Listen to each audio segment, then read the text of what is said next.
پاکستان کے شہر جہلم سے تعلق رکھنے والے محمد جاوید 15 سال کی عمر میں برطانیہ پہنچے تھے۔ میں اس وقت 15 سال کا تھا تو میرے ابا جی پہلے آئے تھے 60s میں، تو میں نے ان کو یہاں جوائن کیا۔ آج محمد جاوید کا شمار لندن کی کامیاب سیاسی شخصیات میں ہوتا ہے۔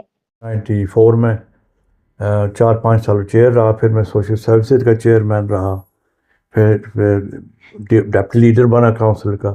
تو ڈیپٹی لیڈر جو ہے equivalent to deputy prime minister ہوتا ہے۔ محمد جاوید نہ صرف گزشتہ 40 سال سے مسلسل کونسلر منتخب ہو رہے ہیں بلکہ انہیں لندن کی بورو آف ریڈ برج کے پہلے مسلمان میئر ہونے کا اعزاز بھی حاصل ہے۔ 1967 میں محمد جاوید کے برطانیہ میں سفر کا آغاز کچھ یوں ہوا تھا۔